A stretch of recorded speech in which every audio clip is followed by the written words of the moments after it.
Hello, hello, Mr. Reed. I think your audio is it's a bit of a Donald Duck voice today. I don't know why. All right, That. I'll try. No, now it's good again. I'll Now try it's and good. it's all right now. Yeah, now it's all right. Yeah. Yeah. It happens when my system switches between audio devices automatically when I unplug my camera. It goes to a Okay. different, switches to a different audio device, and then when I plug my camera back in, it doesn't automatically switch back to this audio camera. The camera's got a microphone built in. Okay. Okay. So I'll have to go and do it manually at using the interface, which doesn't take long. It's down there, the button's right there on the front. Yeah. It's useful to having these mouse clicking abilities when you don't have to type in a code, in commands at the command line, like in the old days. DOS, Yeah. remember? Absolutely. Yeah. And it's getting better. The next development is virtual reality. When you just move your hand around, on the screen, you can see the pointer moving because your hand being tracked in 3D. So that's going to be interesting. Using software in that environment, you'd be painting like an artist with a brush. You'd be going like this, and watching the result on the screen. Yeah, and maybe we won't even need a screen. I mean, maybe we can just have glasses, or a headset. Like, if I could have glasses, which I could also see through, but then they could switch over, so that it could put me into a virtual landscape. Yeah, the HUD. Yeah, but I've seen those enormous goggles, and that's a bit too much, I think. I would like them a little bit smaller than that. But of course, Google tried Google Glass a few years ago, but I don't know what happened with that. Well, VR's got the big goggles because VR's not like looking at an image on a screen. You're immersed. Right. Yeah. That's what I've been told. Yeah. That's why you see people wearing the helmet and you see them reaching out with their hand to touch something. Yeah. There's nothing there. But when they can see it with the goggles on, because there's immersion, 3D immersion. That's why they call it virtual reality. Yeah. And I love it. Yeah. I can't wait to see what's coming next, with the graphic capabilities. There's a new, faster, every time they bring out a new graphics chip, the speed seems to double. It's a bit like Moore's law. Yeah, I guess it still does. Yeah, I'm looking forward to that too, to be able to sort of fly through a space and information space as well. I mean, these flat browsers, I mean, they haven't changed for 20 years, and they're not very good. I think it would be a lot better to be able to like fly through a virtual room and have planets, so to say. A super tool for teaching, because the teacher can send you there. Doesn't have to tell you about it and draw pictures on the board. You can send you there and you can experience yourself. Good for teaching pilots how to fly planes. Yeah. Teaching crane operators how to do. Oh yeah. Yeah. I think they already have some of those systems. I think flight pilots, they're using something like that. VR tutorials. I know they've got simulation games, like, you know, this train simulator and a truck driver simulator and a farmer simulator. They're interesting too. What about the community simulator? What about the GCC? Yeah, I mean, you could have like you're sitting around the table, or like you can all see each other, and it would be just like you're in the same room. I think it would make a big difference, and it would make a very big difference. Well, you'd be the player, and the other members of the team would be virtual players, and you'd have to convince them what path you were going to take and how the team was going to progress. The simulation would continue like that until you came to a blockage or a give way point, you know, or a waterfall or something. You'd go over an edge. You'd go over a what do they call it? When you're pressuring, you're pushing on the envelope, and eventually you burst through. You make a breakthrough. That's the word I was looking for. We made a breakthrough when we were talking about the triads. I mentioned that any idea I came up with is not original, because somebody's bound to have thought of it before. And sure enough, Gertrude comes up with the video. She posted it in the link. So that guy was describing what he believes is the secret ingredient to community organizations growing in strength and purpose. I didn't watch that video. Did you see it? Yeah, I watched it. So what was the essence of it? It was that when we unlearn what we've been conditioned to understand through the culture and the university, we can see the different perspective, what needs to happen for the communities to be cohesive and have this co-visioning. It seems like the corporate agenda has been trying to deny us this power and to divide us and pretend it doesn't exist. It's the worst thing for them. They'll lose their power if the people gain power.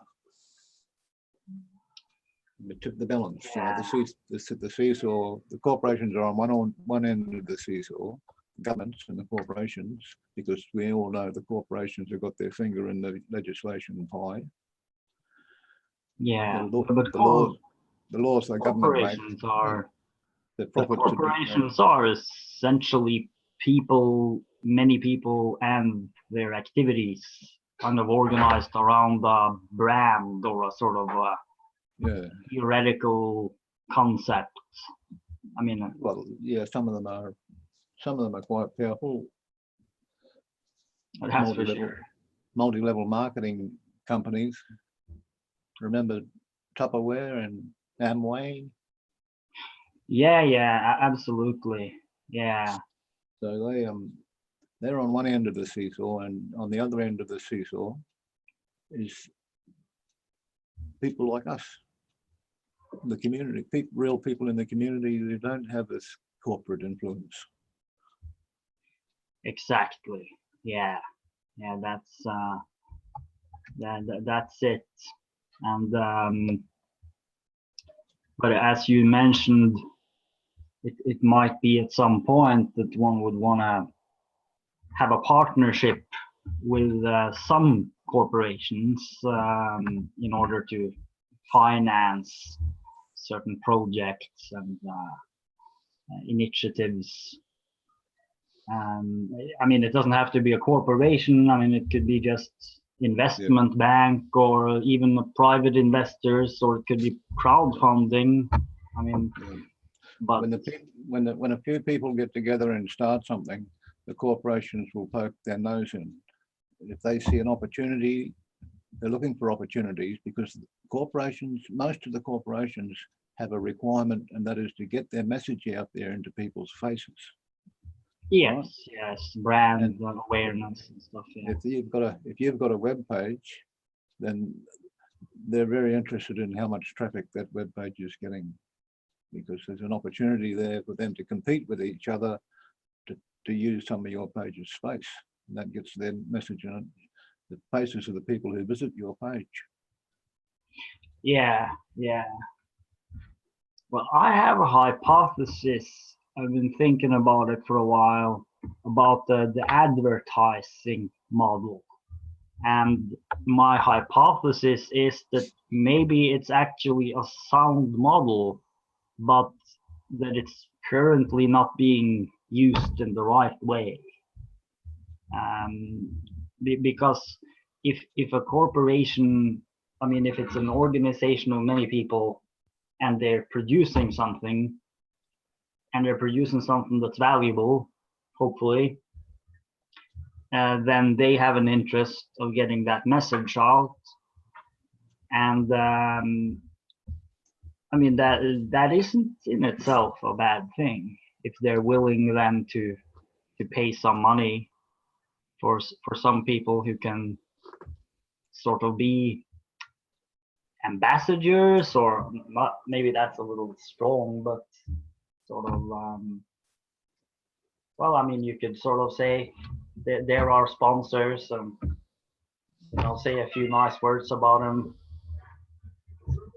It might be a sustainable model if it could be. I mean, if it's a corporation that actually produces something valuable. So that seems to be the requirement. I've got me Batman image up here, look. Yeah, yeah, I see that. Yeah, the Batman image. Because that, I'll see if I can find that link to that TED talk, and you'll understand why I put that up there. Okay. It's to do with remembering. The Batman was in a box. The enemies had caught up. They caught up with me in a warehouse and knocked him out on the back of the head. So he was unconscious, and he lost his memory. They threw him in a box, and he's in this box, and he's trying to remember what happened. He's thinking, "Where's Batman? Why don't Batman come and save me?" What's his name? Clark Kent? I heard he was Superman. Robin or something. I think was his partner. Suddenly he remembers that he's Batman. He kicks the box open and cleans up the factory. Right. Kind of like you're remembering that we're a superhero. That's it. Remembering you got superpowers. Yeah. But the thing is, when the corporations find out that you know that, they come after you. Yeah, maybe. Yeah, I guess at some point, if you start a movement that grows above a certain size and you get a real impact, then you're gonna draw attention from many different players, and I mean, you gotta be prepared for that. You've got to have a video. If they think you might be getting views on your website, then because you've got a video and people are watching it, it's getting views, you become an asset for them to target. They want you to give them space. They want to buy space on your page. So they want to rent a column on the side, left or the right or the top or the bottom of the screen. Yeah. That's the logic of the attention economy. Yeah. That's the logic of it. I mean, I know many are really skeptical about the whole thing, but I've given it some thought, and it seems to me it's a sound model essentially, but I don't think it's being used in a sound way at the moment. Yeah. But I think it's a sound model. The AI is getting involved and taking over. The AI is choosing the ideal customers to see the message you've got. And so the AI will tell you which websites are getting the views you need for your message, for the amount you want to spend, and also the interest groups that visit those websites to see whether or not they're up to scratch or you might end up showing your ad. You're paying money to show your ad to a sector of the community that's not interested in that subject. Yes, yes, for sure. And that's sound too. I mean, let's say you have a system where, well, with Facebook, for example, it's sort of like a deal between the user of Facebook and Facebook that we get to use it for free. They host it, but they also have algorithms that can track everything we do there, and then they can use those to have ads that are targeted to our interests. And that is, of course, potentially a win-win, because it's going to mean that you're going to see ads that are relevant for you, and it's good for the brand as well. So potentially that's a sound system, but that presupposes, of course, one thing it presupposes is that you're actually seeing ads for something that's valuable. And I guess it also, there's sort of a deal that we're the providers of content, so it presupposes that we actually try to provide some valuable content, which doesn't always happen. Facebook was showing me groups on the side that I might be interested in joining, and I could see this. Right. I could see this column of groups every time I went onto a Facebook page, and they had small numbers of members. They were very tiny groups with 1, 2, or 300 members. And I was looking for groups that had 12,000 members or more, 10,000 or more. So I had to go and look for them. Facebook wasn't going to show me them for some reason. Okay. So it's not interested in groups that are large or getting larger. It's just interested in more groups. The more groups there are, the more it can charge people who start those groups for advertising. So Facebook are in it for the money. They're not interested in community sharing or getting the message out there to groups that want change in the world. They're just part of the old paradigm of business, money, business, and profit. And fuck the environment, you know. But they're changing. I don't know. I don't know about that. I think they obviously need money to, just like everyone else, and they're obviously interested in it. That doesn't mean that that's all they're interested in. How much money do they need, and what are they doing with it? That's a good question too. I mean, let's say that we were the bosses of Facebook. What will we do? Could we do something to build on Facebook? There's Joplin. Have you heard of Joplin? You mean the singer Janis Joplin? No. No, the software application, Joplin. It's a free. No. It's a free version of a scripting program for note taking that Microsoft were using called Azure, and it's free, and it allows you to retain your own data and the rights to your own data, and then people can't copy what you've kept in your notes with Joplin because it gives you digital copyright. So it's a development that's interesting. Right. Yeah. But I believe on Facebook also you own your own data in the sense that you can get everything exported. So well, they say that's what they say, but in reality, it's not. That it doesn't work like that. I've tried to save my data, and the files were JSON, like it's supposed to be JSON files that you can download in a zip format. Then you've got to unpack them and find out what they are, and you've got to be able to read them in a browser. Yeah, is it a little messy or? Yeah, it must be. I couldn't do it. It's like. But I mean, I can always copy paste, Yeah, and I can take pictures. For example, often when I write something on Facebook, if I write something that I think is interesting, then I'll copy paste it and I'll put that into Evernote, which is my main personal storage. And I could also take pictures.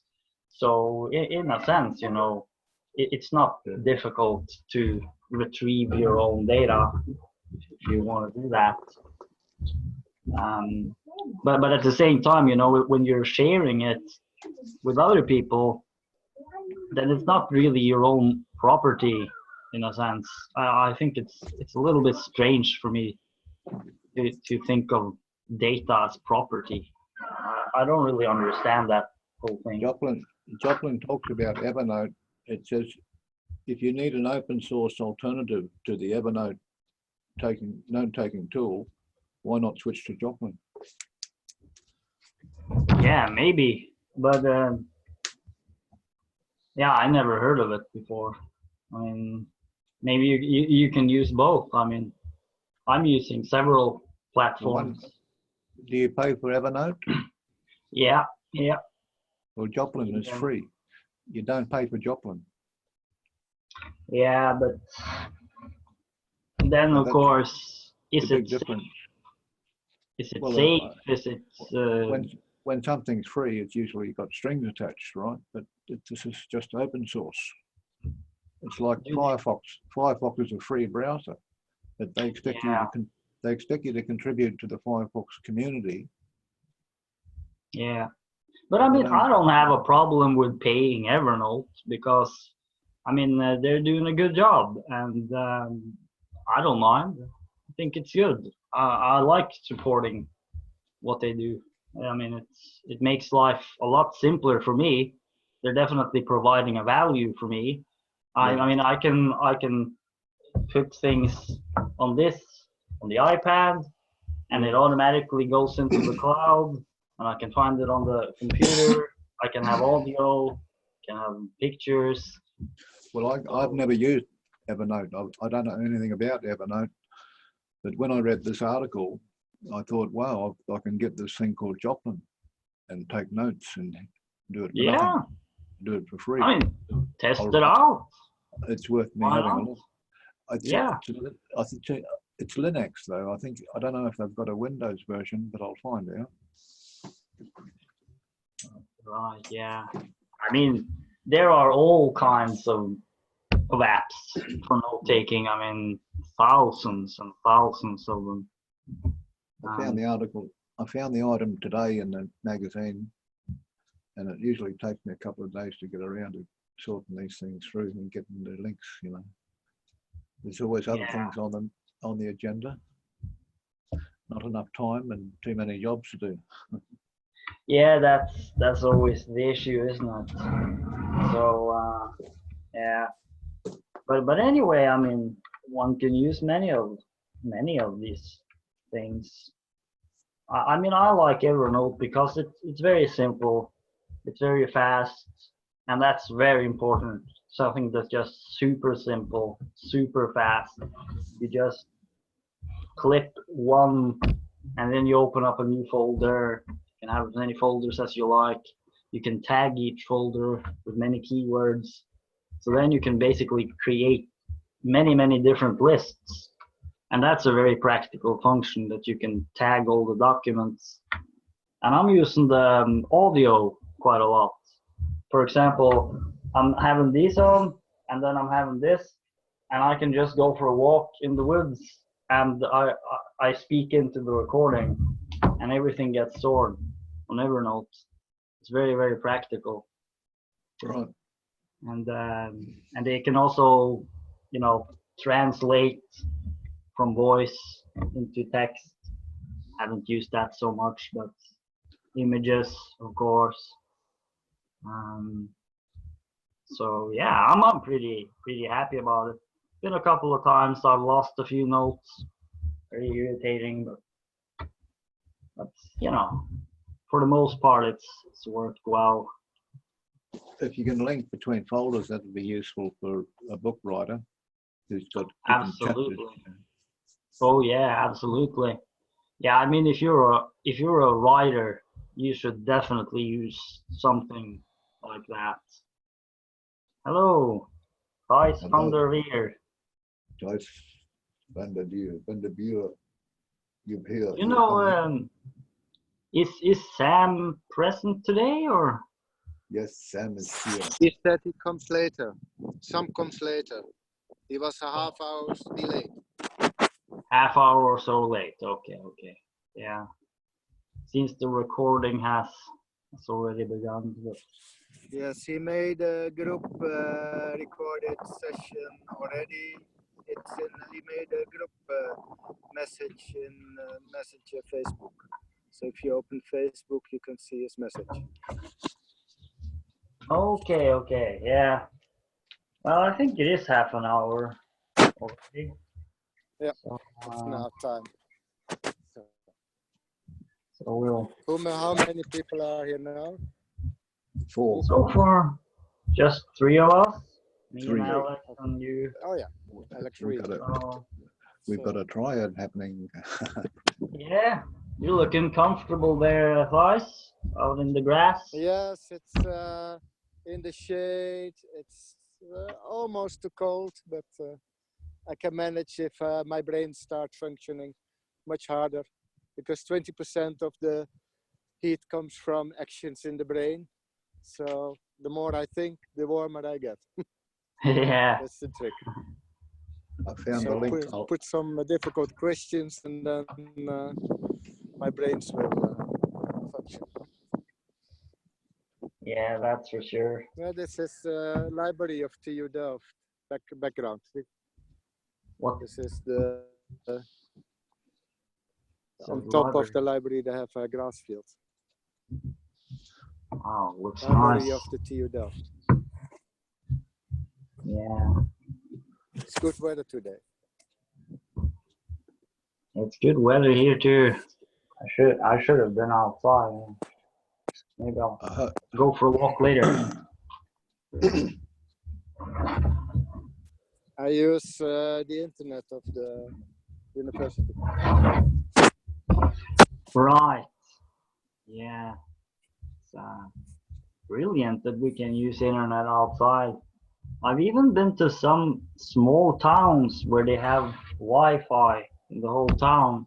The town in Scotland, they had Wi-Fi in the entire town. I think it was pretty slow, but maybe one day we'll have Wi-Fi all over the world. Oh yes. Oh, that's Dave Logan. That was from Gertrude. Yes, that's what Alex Reed is shared. Yeah. I think I got only one basic idea from this Dave Logan. The basic idea is you need to have a basic value. So if you have a tribe, if you have a basic value, then you can make the tribe. So you can't say we are a tribe, but you need to have a value. But if I see to Engelbart had just a very good vision on augmenting human beings.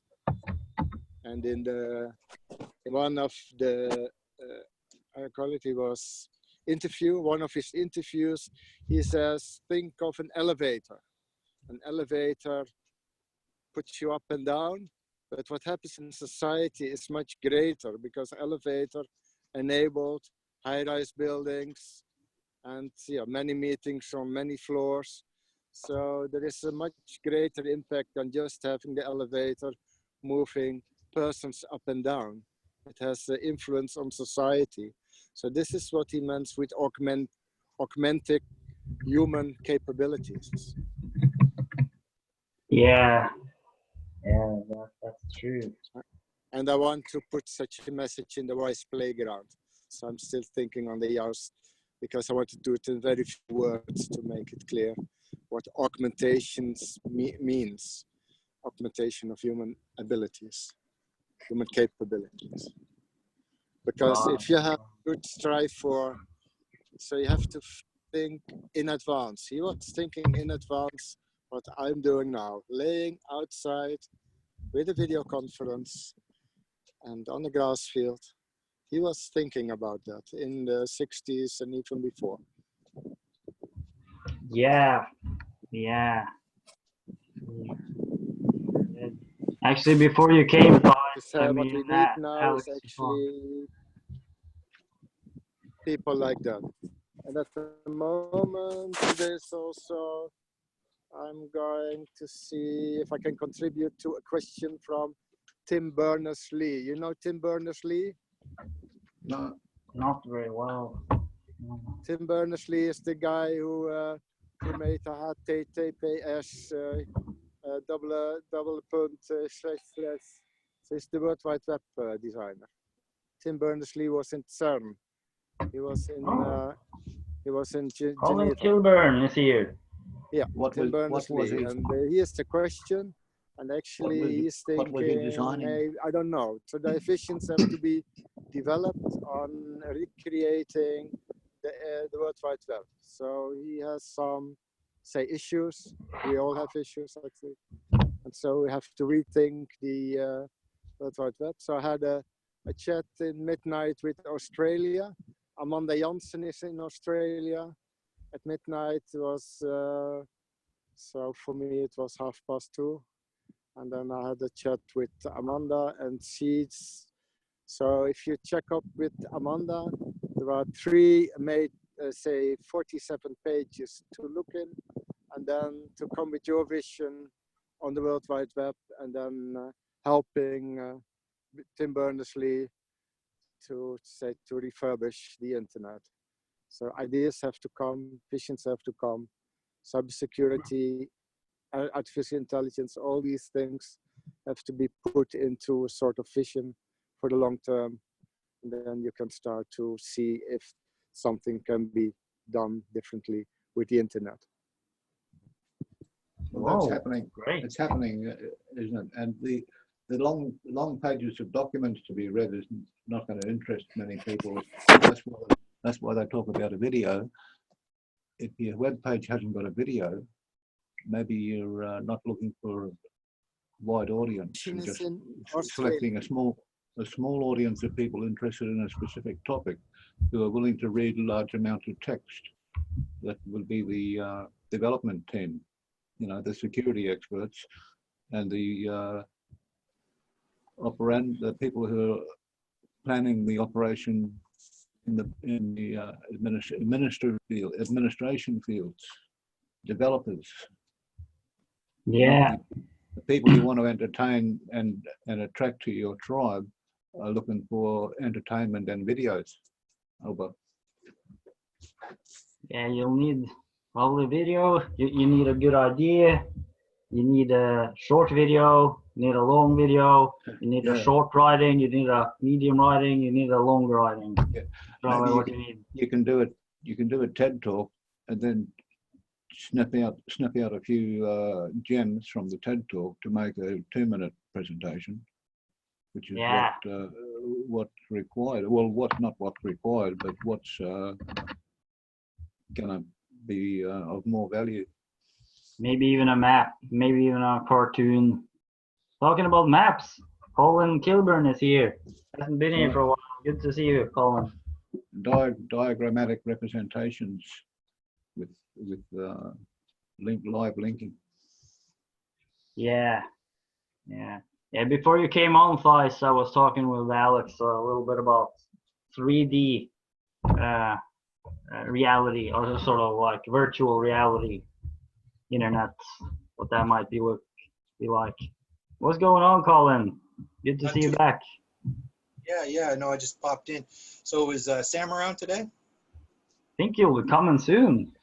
He's coming soon, eh? It's a bit late. He's left a message on. He put a message. I haven't read it. It's on the Facebook page. Okay, yeah. I've been kind of out of the loop on a bunch of things. Just trying to catch up. Today's a good day for me to catch up. I like to go to the barn raising. My favorite of the GCC calls. I just came off of a call with the PKE group, and so I'm just making a coffee and listening, And last thing I did was probably 4 or 5 weeks ago, worked with Ties on Trello board. That's probably about the last things I've done. So, I'll be interested to see what happens. Yeah, yeah. It's. I don't think so much has happened with the Trello board in the last few weeks. It's kind of been a little bit of a summer holiday, and Sam's been a little bit away, so it's been more sort of a conversations focus, I think. But it's a lot more we can do for sure. What's going on in that PKE group? Is that interesting, Colin? I've heard a few people are engaged in that.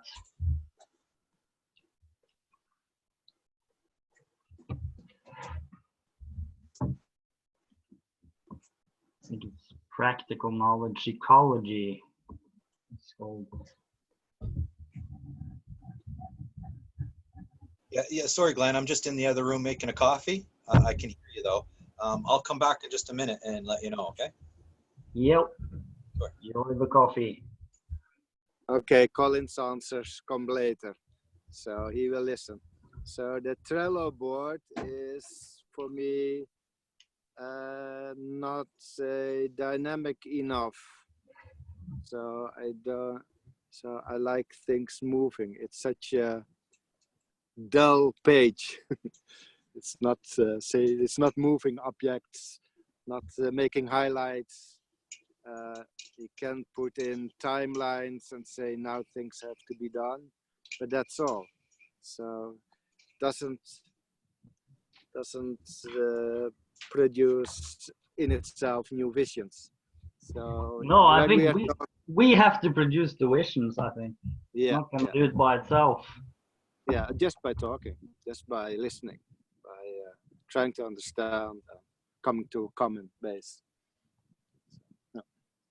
Yeah. I like to dream now and then listen and see if I can contribute later. Yeah. Yeah, we haven't really used that Trello board much lately, so. But I mean, it's there. We can do a lot more with it. I was putting in my basic ideas and developing it there. So, but if I get remarks on that, I think it's too much an administrative nuisance. So I just like to show what I am aiming at in Trello board, but so there has to be very specific questions done on what I've put in Trello board. Actually, I need say 1 page, and then I see it's not. I don't like to put say a link to a larger document. So I want all the ideas just put in Trello. I don't want to have it everywhere in the World Wide Web. I just want to have it in the Trello board, and then I would like to limit it to the barn raising, and then from the reactions, then later I can expand. But it's more like showing things that are more important for me after say March 2021. But on the time before that, I like to show some of the things that I'm aiming at, and not revealing too much, but say creating the vision more or less. That's all. Yeah. I find that everybody has their own style. Everybody here has their own vision, their own set of things that they may expect. And I think overall, learning from each other, like I would like to say that I've learned from everybody. And I would like to comment mostly on what I've learned from Sam about his patience and perseverance and his vision of coexistence. Overall, he also practically realizes that not everybody can work together. So it's a matter of finding ways that people can work together, who want to work together. And I think the first step is to define what it is you're trying to do. And so I can kind of say from experience, you know, people change and things grow, but I can generally map out what it is a person's kind of doing. And I respect what Ty is saying, that he has some boundaries he'd like to set around what he's doing. So if he's going to contribute, he would like to contribute in one spot and not be all over the internet. He doesn't want to become a spread too thin on the internet. And that's great. I would even say better than that is just get a WordPress blog and make that your thing. And then maybe put some pings out into like Trello board saying, hey guys, if you want to really know what I'm up to, it's all in my blog where I like to keep it all together.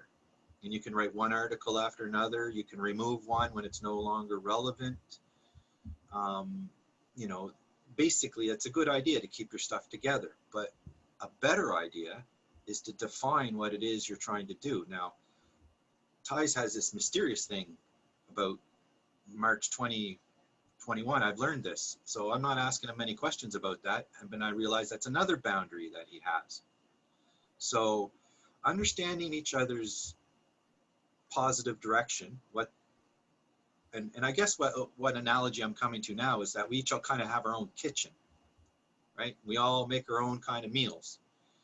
And maybe you go to other people's kitchens and help them make meals, but you know, you let them be the grand chef or whatever they call it, and you're like assisting them, helping them do what they need to make that meal. But in thinking about that, you have boundaries where you know what you're making. Basically, it might even be a kind of food. Like one's kitchen might be more about Chinese food, and another kitchen might be more about, you know, a different, you know, Japanese food or Italian food.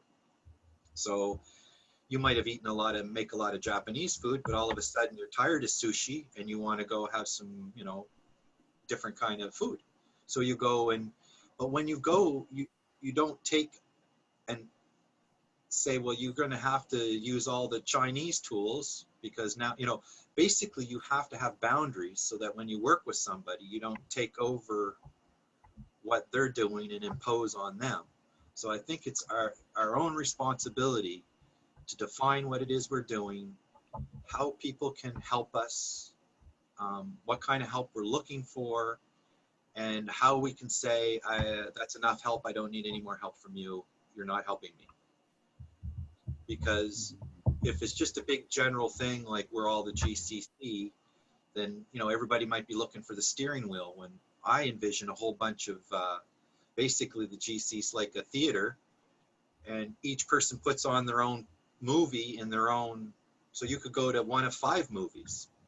So just because you go to one movie doesn't mean you don't like another movie, and you know, you might go to the other movie next week, but you know, you're also making your own movie in this stage. So if you're going to come over here, this is what, you know, so basically defining these different work areas. That's what the maps are to me. Trying to define what it is in your playground, what it is you're trying to do, and how you can be helped. Trying to understand what it is you're trying to do, because if we knew exactly what we were doing, then we wouldn't, you know, it would be a lot easier than all the talking. So that's why I like barn raising, is because that's respected. That kind of thinking. When I go over some of the other meetings in the GCC calendar, it's not so much project based, and it's more about, you know, connection and maybe trying to maybe philosophize, or I don't know. There's just anything kind of goes. Unblocking is nice, but you know, I found that the barn raising works best for me because I'm project oriented. So I feel like I'm wasting time if I'm not being clear. So I'll map things out to try to get clear, but then I'm not ever bringing back my results and showing my results to people. Or I ask people, do you want to look at the results, and they're not looking at them. Or so there's a disconnect there between what I'm doing and how I share it. And I take responsibility for that. Maybe I don't want to share it. Maybe I'm not ready. Well, maybe that's where somebody else comes to me and says, Colin, look, you always say you're not ready. you know, next week, could you please be ready and show something to the group? The know, thing get is, something are the people you're sharing it with trying to share it with want to see it? Well, that's the whole point. That's the Yeah. issue. You've got to find the audience. The audience is the target group. Yeah. Well, that's the idea of a theater. Like if I make a show and I put my effort in and say, okay, I'm ready, and nobody buys tickets, then it's a pretty good indication that, you know, maybe I'm not aligned with this group, or I'm not advertising the show right. Like, you know, so I try not to put too much work into it until I get that feedback. And if I'm not getting that feedback, since I'm into so many different types of things, it's easy for me to go on to something else, right? So how do I define all these little things that I do that I want to share with people? I think that's the secret. Like, how do I take responsibility to tell you guys what I'm doing and how you could help me? And to Alex's point is very good. Like, is it actually wanted, right? I think That's in what. this case it clearly is, because the contents of the maps is based on these conversations. So we are kind of per definition an interested audience, since it's a synthesis of many of the things that we've already been going through. So And as I've been feeling some frustration or learning lessons, I keep hearing Sam's words come back to me over and over again. Things that he said, like making micro agreements, making documents that we can each share with. So, you know, instead of me making a map, I can make a document about, I want to make a map and these are the things I want to be on the map. Well, I could put that on Trello board, right? But it seems that unless we are active listening to each other, wanting to help each other, it's just going to be, you know, a bunch of silos. And so it's, how do maybe we we get, need to go through the board, and that's the point. Sam's frustration has been for years feeling just that, you know, we come together, but when is something going to actually happen? I think it happens when we start to define what it is we're doing and asking for help properly. And then the magic thing is listening to each other, you know. Yeah, exactly. So we just have to, you know, put down in the calendar that day that we're gonna look at the maps. That day we're gonna look at the, you know, 9 artifacts or whatever someone wants to share. That day we wanna do some co-visioning, Yeah. for example. And highlight people, because it's all about profiling what people want to do. So it's not about see the maps, it's see the map of Glenn's area, see the map of Sam's area, see the map of Ty's area, and see what, you know, where somebody might want to say, well, I'd like to have an area there too. You know, like Alex says, you know, if they don't want to be on the map, then, you know, then they don't want to. So. It's an exercise, a good exercise for a group to do in a group setting, and that's to write the word down like that, TRIBE. In this example, the word just happens to be tribe, and then going down TRIBE, 4 words that match the first letter starting with each letter of the word, to come up with a, what do they call it? A colloquial explorative language meme, a meme. Yeah, you come up with a meme. So you do your own one. We all do one, and see whose one resonates the most with the group. Well, I think Sam has tried to do that over and over again, and he does. I think he might not feel like he's having an effective, you know, because I hear him say, well, maybe this time it's going to take off. And what is it exactly he's saying that is going to take off? Well, what's going to take off is that people are willing to make micro agreements. People are willing to make documents that are request for comments, RFCs, which is basically a way of saying a document that outlines an idea, a kitchen, a type of food you want to make. And then people who are interested in Italian food can come and add to that document. Yes. as opposed to every week talking about isn't eating nice and eating is great, but we don't ever really get anywhere as far as. I think that is really important that we got to follow up on the document. Kind of like you talked about and Faisal, that the document becomes kind of dead if it's just standing there by itself. But if we have regular video session where we look at the document and discuss it, then it kind of comes to life. So I've been promoting that. I've been promoting what Sam has been saying in the barn raising, saying that he knows what he's talking about here. And one of the things that we agreed on, all of us, most of us, was that we'd have some kind of a newsletter. And it'd be really interesting to see how that hot potato got passed around and what happened. Stacy got the hot potato. But see the well, eye. No, but Sam helped her. Sam helped her do that. I missed it. So there's a lot of different ways of looking at it, but I think and Josh just got done talking about the same thing in PKE. So See the eye. Can you see the eye in the word tribe? Hello, Mr. Rich.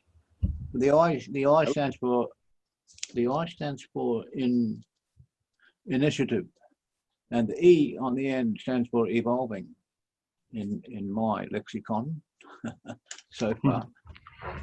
Hello, Josh. Good to see you. I'm just coming. I'm still talking with my mom, Colin, after our PKE call. So I just wanted to see if I could provide value to this call, but I don't think I have too much to provide. So I was just letting you know where I'm at. I'm not. We haven't really started yet, even kind of, because Sam hasn't arrived yet.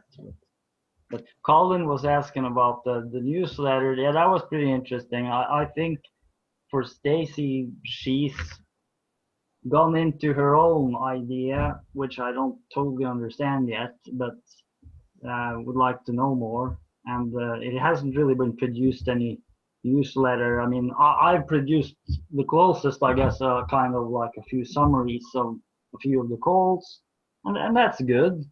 But I mean, it would be even better if we could use those summaries to sort of build on them the next time and have a more dynamic newsletter. Kind of like Thais said something about the Trello board, that it's not dynamic enough, and of course it's not, because we haven't been following it up. But if we could, regularly come back to it and work with it, it would become a lot more dynamic. And, well, I apologize. I'm just popping in, saying hello, everyone's good, and then I will watch the video later and give feedback. So I will be watching later. I'm just letting you know. So I'm saying hi and goodbye real quick. So thank you. And beautiful shirt you got. Beautiful shirt. My friend bought it for me, and it's super thin and cool. So I'm wearing it. It's nice. Yeah. But thank you guys so much. I'm just saying. Enjoy yourself in the mountains. It doesn't look as nice as the trees behind you. Trees are nice too, yeah. I would say Josh is probably the second one who could claim frustration after Sam, because he's tried all kinds of things over and over again. He's built websites, he's invested money, and he was hoping people would get their stories together and help each other cook some nice meals. And again, the same thing happened. I think we could do a lot of what we're trying to do if we really, really wanted to do something. Like if I come up with an idea and somebody says, I really like that idea, we could do it with old technology. We wouldn't have to use all this communication. We could find a way to use pencil and paper and stamps and the telephone and maybe a bank account, and we could make it happen. We don't need a Trello board. We don't need Zoom. And so it's not the tools that's holding us back. It's being clear and dedicated and having a reason to move forward. And how much you have to give. Yeah, but I gotta tell you something interesting, Colin, and that was yesterday actually was a pretty good barn racing session in the Friday experiments, because we talked a lot about the roles that people were interested in quite specifically. And I remember Joshua wrote a post about roles were asked what kind of roles she wanted, and it turned out that the role that was most popular was research and development. And it seems to me that there has been research and development happening within the conversations. And interestingly enough, on the open sessions on Thursdays, probably when we've been doing most of it. It's been some very, very fruitful sessions. And that is, of course, developing ideas, kind of, you could call it philosophy almost. And I mean, that is something. And personally, I think it's maybe the most essential thing is using the conversations themselves to really develop a better understanding of ideas. But at the same time, if you don't follow it up in writing, then it can lose its force, and you'll tend to forget things, for example. So I think we need a little bit more. Is that something we can add to the newsletter article about fun? Because somebody want to inject fun into the situation, saying that we had to have art and fun and humour. This is a subsection of the show we're about to produce. Over. That's interesting. I think we need fun. Otherwise, we're not going to be creative, and we got to be creative. Well, I think the enjoyment for me is moving forward, progress. Yeah. Like I enjoy progress, and I make fun as I go along. If I don't enjoy what I'm doing, making progress, then it might still need to be done, and maybe fun's not a factor anymore. So fun is a luxury, and I think we are using our time here is quite luxurious. I haven't been around a lot because I haven't had a lot of time. So being here is a luxury to express myself in ways that I think that we can move forward. Now, the contention comes in with of not having any focus, I think, in my mind. It's focus. Like, can I say what each one of you could do from my point of view? If we all had a piece of paper and we put each other's names on there and said, what does this person bring to the group? And what would, if I needed some help, what could this person do to help me, maybe? Right? So, I think that's very important. Not just, how do you feel and what do you value and what kind of jokes do you like, but if I wanted to, make a lay of the land, I would have to say that it's Sam's land that I'm on for the most part. I have my own land, but I'm just bringing my tools. So what do I see this land? Well, I see a barn being raised on this land, and I see some people coming around, and there's going to be different rooms in the barn. Eventually there's going to be stalls for different kinds of things, some for the equipment, some for the animals, whatever, I don't know. But defining those things is the task. And how do we support and coexist with each other? How do we make micro agreements to move forward? How do we have a simple document at the end of a meeting that says what we've done so we can move forward next time? That was my idea of a newsletter. And Glenn, you did it exactly right. It wasn't perfect. It didn't have a comedy section in it, but it didn't need one. All it needed was what happened and what are we going to do next time. And maybe one of the tricks might be to focus on somebody. Oh yeah. Like take turns. And that was the idea of the deep dives, right? Yeah. So, I focused on Alex's idea with peer-to-peer thing. I focused on Glenn with his walking in wonder. I listen ties, and I make maps of all of these things so that if it came time for me to write down on my piece of paper what you guys could do to help me, I'd have an idea of what you are and how you like to work, and and what expectations I can can have so that I could make some kind of a micro agreement. And I think working ourselves through that process, eventually we're going to have to commit to something. And that's when the Trello board starts to make sense. Like, did we commit to a newsletter, or did people just say, oh, I know how to do it, I'll do it? Like, and Alex said, I'm going to make a map. Does anybody actually want to see that map? Or did they think that a map is the right idea, or maybe a map is something different? So if I'm making a map of the barn, then maybe we could get together and say, okay, what does this barn look like? Right? Yeah, what if we made where's your place in the barn?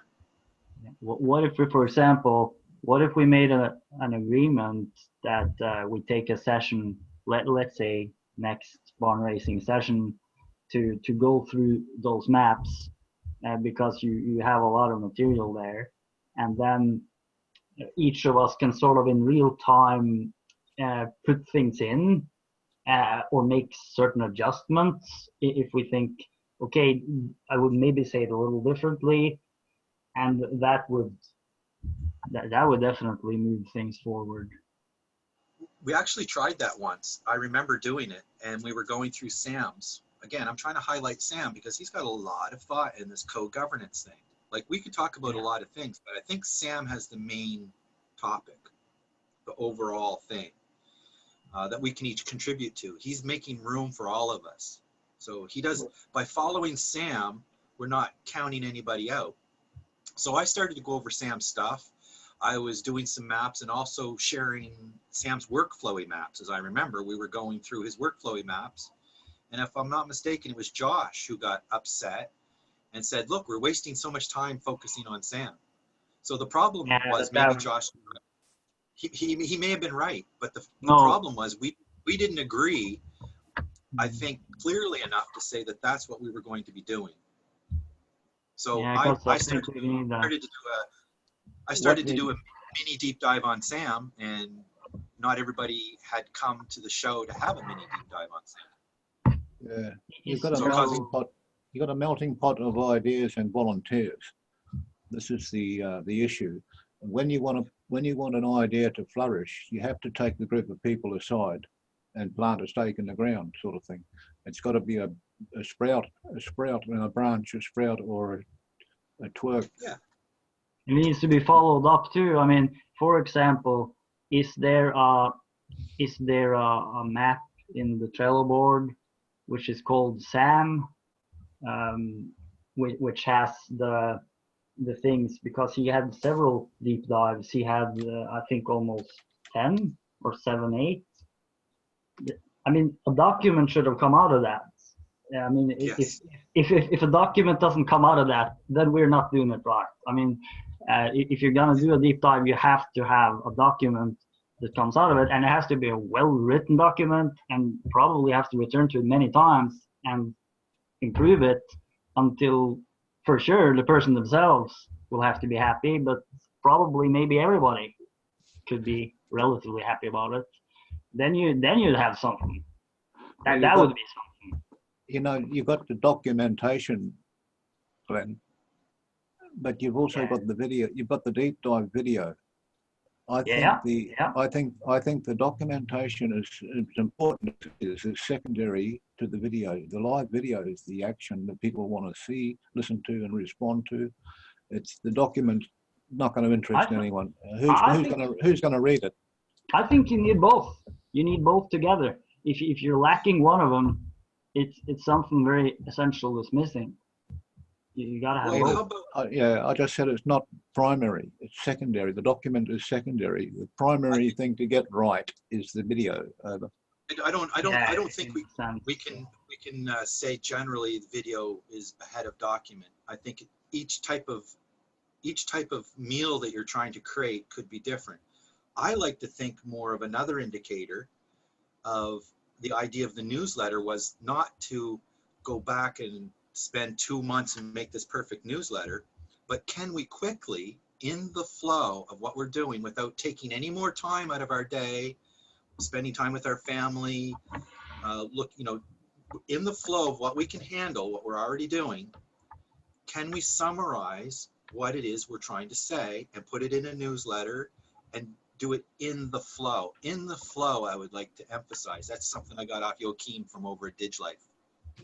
If you're going back, Okay. if you're Yeah. going back and harvesting things, if you're going back and harvesting things, then that's a different thing than moving forward. So it would be lovely with the Sam's deep dives. Wouldn't it have been nice if we had like 7 or 8 really nice couple of minute clips out of that? That when we heard it, we said, you know what, that's going down into the record book. So we mark that, we cut that out, and we do it in the moment. Yeah, So or at that's least shortly after. well, Let me come with an idea here. I have a very specific idea in mind. Let's say that we have as a project to continue these, let's call them philosophical conversations on some of the days. Some of us are very interested in that. Joshua was very interested in that, actually. As I talked to him about that, and I'm very interested in it. So let's say that afterwards, everybody writes down their main takeaways straight after. Because if I've already sat there for 2 hours and I've been part of a conversation, then I'm kind of already in it. And many thoughts are coming around, and straight afterwards it's really fresh in the mind, and that's a brilliant time for me to synthesize my personal main takeaways, and that will be valuable time for me because it's going to be helpful for me to remember for later, but it will also be valuable for the team because you could then put all of those together, and that could be the newsletter. And then next week we could take a short look at it, perhaps beforehand, or at least maybe the moderator or something, and we could sort of continue where we left off. And that's a plan. That would be progress. And the Trello board could reflect that if done properly. So couldn't the next 5 minutes of this meeting, if we all wanted to take just 1 minute and go around the room here, each person give their takeaway of what they've got so far out of this meeting. You know, I'm ready. My takeout is that when you're producing something or you're planning to produce something with content for the masses, for the internet tribes, you have to use the fisherman's philosophy. You've got a bait, you've got a line, and you've got a hook. It's marketing techniques that the experts have developed, and you can Google that.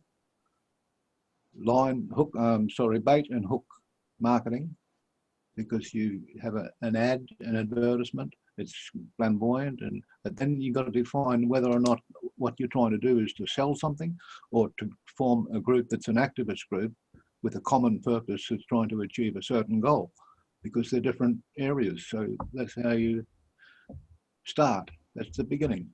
I guess we need a foundation of a.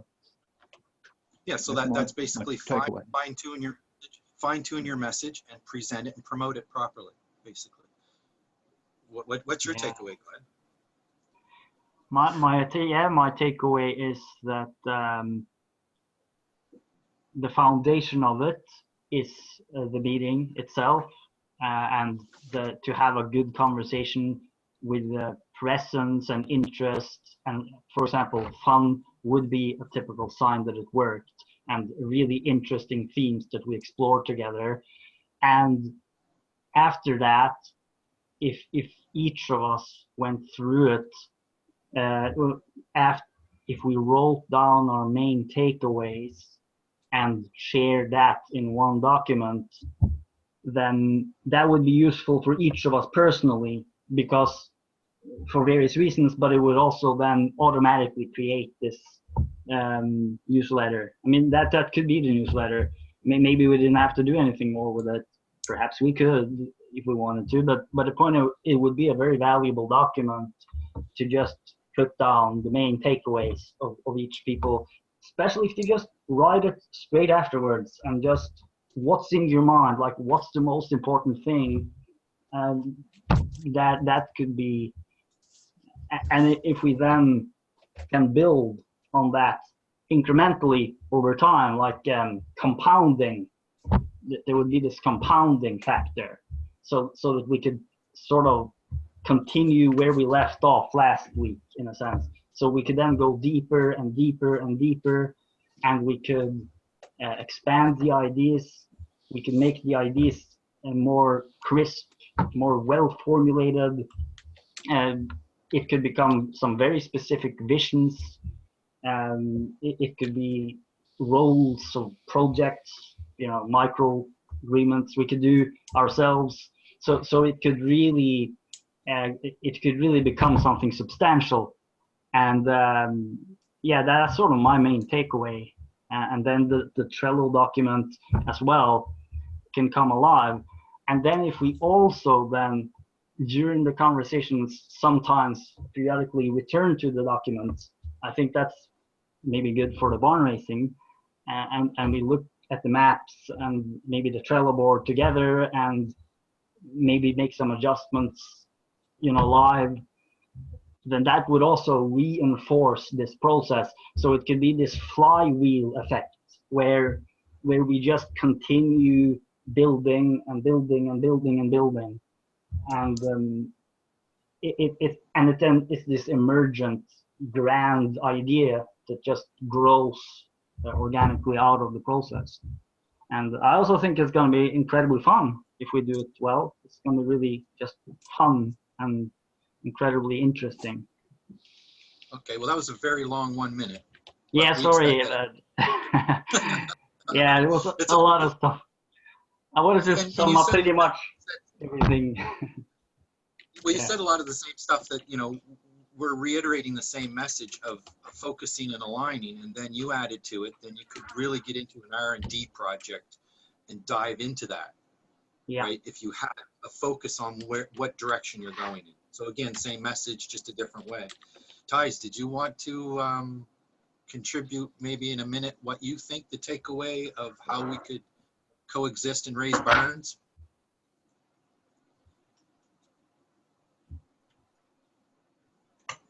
I don't know if I'm good in, say, connecting more or less.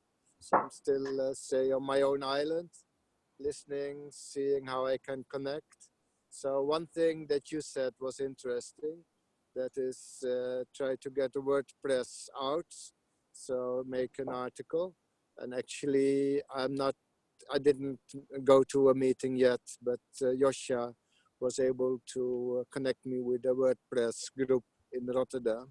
So I get invitation from that group, but I haven't been at such a invitation yet. So I have to find out how to get into WordPress. So that's so one small thing.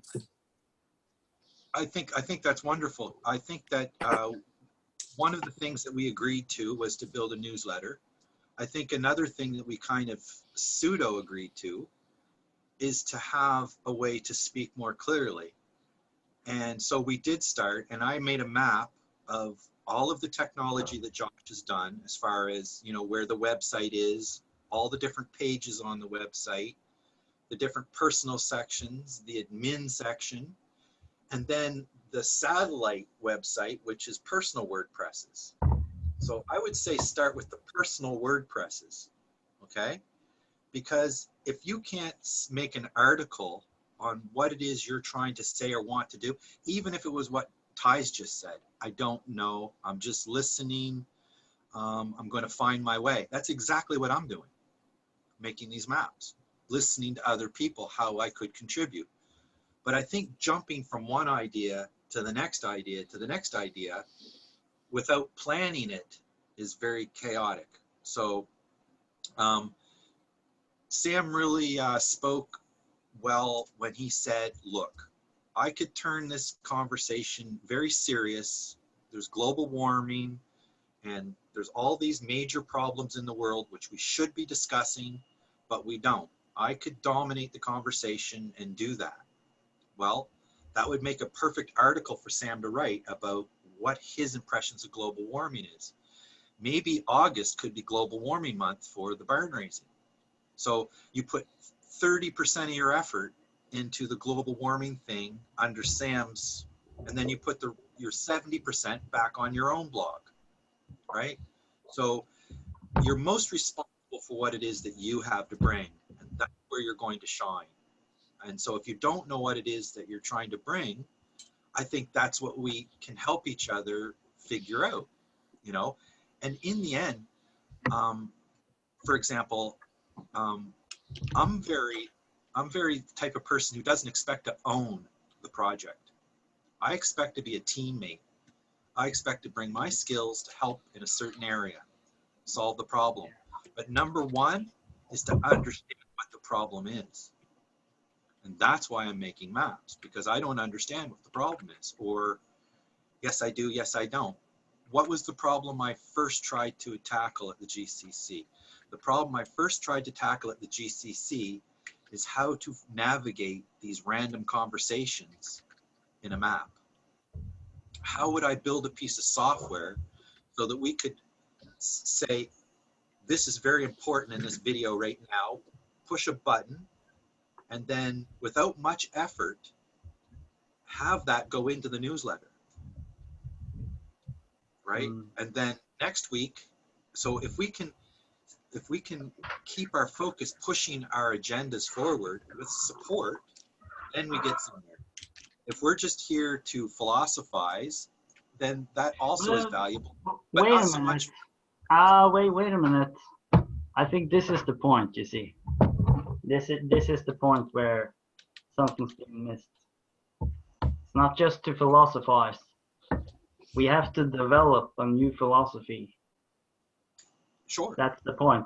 And I think the problem is miscommunication. That's one way of framing it, but all global challenges seem related to it. So that means that if we find the process in real time where we do it better, then not only are we addressing the problem, but we're actually already creating a part of the solution. So it's not just philosophize. It's actually. Got me wrong. Yeah, I know, but it's important to point that out. No, deep thinking is important, and like you could call my maps a philosophy if you want to, because I'm not saying who goes where. I'm saying where are you? But of all the deep dives you had, Glenn, on your Walking in Wonder and all that stuff, have you gotten closer to making that interface where people are going to pick up your message or come and help you build that message? Because that could be your kitchen. Your kitchen could be, and it is, really, because you always say the same things, like how you're looking for the best possible world. I know this. You're saying, yeah. And I even sent you a diagram of what possible looks like, right? It's that cone I remember. with all the possibilities and yeah, things, that was you know. good. Yeah. Yeah. So, you know, definitely we can talk about what's possible and what's not possible. But that would be your pod. That wouldn't be mine. So I could contribute to yours, but understand what you're saying. It's hard to understand what Ties is about because he's still figuring it out. So Ties is here to support us, right? Yeah. You also said to do a thing where people get an idea and can support each other in kind of a union kind of a way, where if we join forces together, then we have a power. It could be a political power, it could be an economic power, but it's a massive force of people that could be pulled upon to try to crowdsource some kind of solutions. Now, I think it's already happening. I think it's already happening. We're not in preparation mode anymore. We're in execution mode. But I do not see the newsletter philosophy happening, where we're following through. Yeah. And that's why I say go back and simply start with your WordPress and write out what it is you are doing, what you're looking for. Maybe we should have a set of like 10 questions that each person could answer in a blog form, and it could be almost like part of, like when GCC started, it was about finding a model for doing governance in the new world, right? So everybody put in a proposal of how they would do that. There was like 12 proposals. I think maybe that is a proper way. And if you want to change your thing, you can change it, but at least people know where your boundaries are so that they're not stepping on your toes, right? Yeah, And but stuff. in that proposal, as far as I remember, the whole idea was something similar to what's happened. So I guess you could say that to some extent, the proposal has been carried out in practice after the proposal. But as you point out, there's definitely some bits missing, very important bits missing. For example, the newsletter. And but the point is very important. It was very interesting what you mentioned, that in a sense what Sam's vision is, it includes everyone else's vision, and the same with you with your mapping. And I think that's the case for me as well. I think it's the case for Alex's vision, definitely. It includes all the other visions. It's every one of the regulars in the GCC, that's the case. They have a grand vision which includes all the other visions. And that's a very interesting property. But this theme of co-evolution, this is a central theme, and it's come up again and again. And that's what we're actually doing. We're not preparing to do it later. We're actually doing it in the conversations. And we could do it far better, I think, which is where this newsletter comes in. I think we're preparing to do it. And how do we prepare to do it in more effective ways? Like, I think we're already doing it. Okay, well, I'll ask you, with all the hours you have into your deep dives, have you managed to boil that down to a 5-minute article that somebody new coming in could grasp a hold of and say, you know what, Glenn, I've wanted to do this too, and then you guys hit it right off? Or are they going to, it's going to take them months? Is it going to take them months to figure out what you're... It's a lot easier. It's a lot easier. I could easily do that, and I could create 50 of them, which would be different as well. Because that's also the point, that the ideas have also expanded. So, but that's just good. That's not bad. That's good. You might end up writing little mini novelettes, and building little 3D coins or something that goes with the set, and you might be selling these to children all over, or adults all over the world. Have you seen has anybody seen an interface that's a virtual bubble where you are in the center with a torchlight, right? You're flashing it on the inside circumference of the bubble, and the bubble is covered in tiles. Every tile is a link to an organization or a project or something. So you've got 360 degrees to the left, right, up and down in the center of this bubble. You're right in the middle, and you're focusing your torchlight on one of those segments. As you move around, you decide which one you want to move closer to, or emphasize, or bookmark. Bookmarks are powerful. That's an interesting idea. That's an interesting idea. But I think to keep it into reality, or make it more practical, I guess would be the word, is how do you make micro agreements around it? For example, if I wrote an article and it resonates with somebody and they want to join in. Let's say I was Doug and I made the Value Foundation. Okay. So how much of that am I going to bring here and share with people and expect feedback with? Or am I just going to use my knowledge of the Value Foundation to help you guys? So are you actually working on my Knowledge Foundation material? Or am I using my material to work on you? So it's very, and then the question is, if you've been working on the Values Foundation with Doug, and all of a sudden he gets a $10 million grant, how much does he owe you? So this is part of these micro agreements that we're not even considering. Another thing is, what if I start to do something and I start getting help, or Doug starts getting help from somebody, and it's help that it's unsolicited help, and he doesn't really want that help.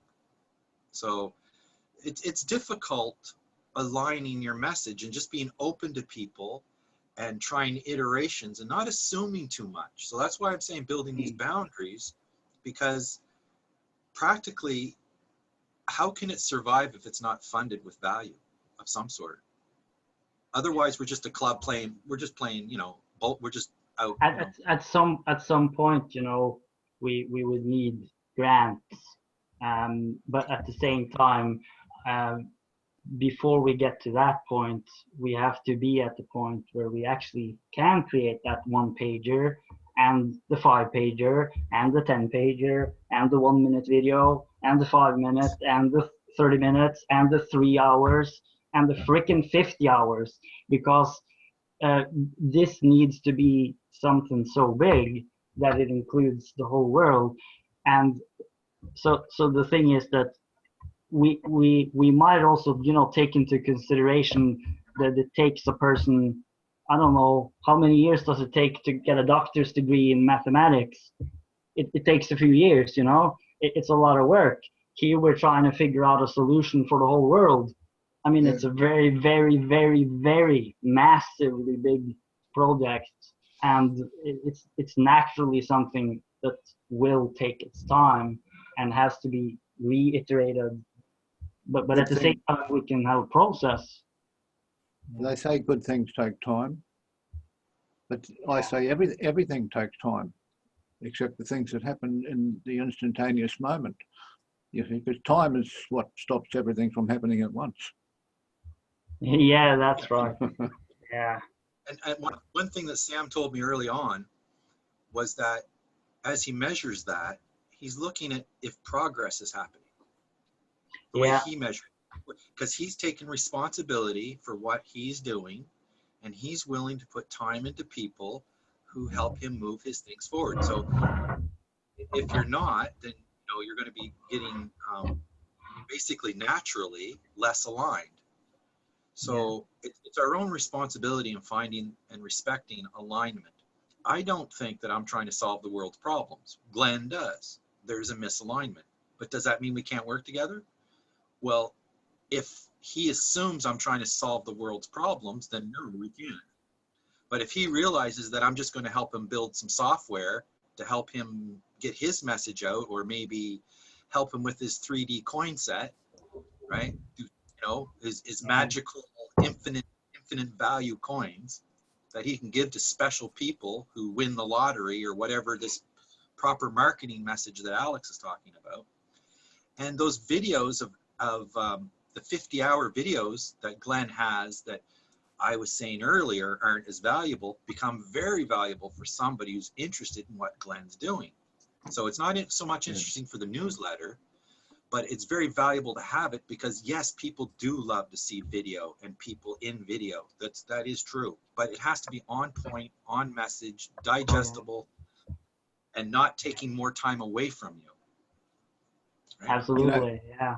Colin, you just said something that should be recorded. Values, I think it's value is in the eye of the beholder. It is. And Sam's measuring that in his own way. So we have to explain doing it. Sam's got a smart people problem. I'd like to see that list of smart people problem. Yeah, that's actually, I think that's a part of the issue. What he calls the smart people problem, which is related to information overload, and also it's related to what some would even call big egos, but maybe that's not a nice way of putting it, but it's like people who have been working on their own stuff for like 10, 20 years. It's like a whale of an idea. I remember you said that, Tom. That's well said. It's like, but that they like really want to express it, and they want it to be understood and acknowledged. And then it's just, somehow we got to find a way to make space for that and do it in a way that works. And that's a part of what we figure out. Have you ever talked to typing a private message to Tammy. When Yeah. when you click over, close, when you close the private session, you hear the sound, an audio file plays on her system, and it's the sound of a squeaky door closing slowly, like a horror movie audio Okay. audio effect. It's an audio effect, but that reminded me of something that I've forgotten. It's the fact that when you're working with other people in real time, I think it's important to know that about the quality of your presentation is one thing, and you're ad-libbing. I'm communicating with you now in real time, right? So I'm not reading off a script. I'm just ad-libbing, and I'm talking about what's coming out of my mouth as it comes up in my mind. And those are the real-time effects of collaboration, thinking with other people about what's working, what's not working. Should we change the bait? Are people going to read documents, or do they want to watch videos? These young kids are saying, these old people all want me to read documents. I don't want to read documents. We want to watch videos. I think the answer to that is pretty clear, that some people prefer video, some people prefer documents, and maybe, you know, more people prefer video, but or whatever. But the fact remains, if this process is really gonna work to its full potential, we gotta have both, and we gotta have even more. You know, we gotta have many layers. We gotta have maps. We gotta have probably even a cartoon. You know, whatever. Every video's got a document anyway. If we're making videos, we don't have to worry so much about the document or the transcript, at least. Over. Yeah, I mean that's what we've been doing until now, right? So, but I think it's not enough. I mean, we gotta do a little more.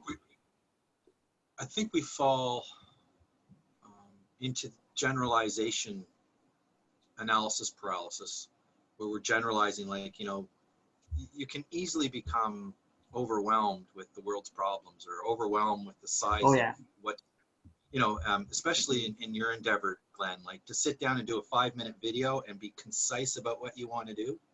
I'm still waiting for it, but I do have a feel for what you're trying to do because I've been through it. I could do it. I think I can do it. I can say the same thing about myself. It's very difficult for me to do that because I'm involved in different things. So maybe the idea is to split off a section of it and say, okay, well, this is how I see it. And then maybe someone like Sam could come and say, well, if we put a little bit of a roadmap to that, you know, okay, you have this idea. Do you actually have a product that you would like to make out of this? Like, for example, a newsletter would be a product. Okay. Yeah. You know, we could get more people to join the GCC to contribute if there was a quality newsletter. And it doesn't have to be a perfect newsletter. Of course. It just has to interesting. Understand. Yeah, exactly. Like it's something relatively clear and interesting. I think you just muted yourself there. Here's an idea. Do you want to hear an idea? If you walk in the woods with your drone filming, your drone is locked onto your phone or your Wi-Fi or Bluetooth, and it's 10 yards away looking at you, and it's maintaining that position as you walk through the woods, and you've got a second drone behind you, right, looking at you too. So you can, when you do the editing, you can switch view between the one in front and the one behind you as you're walking through the woods, and that would help maintain more interest on the viewer's part.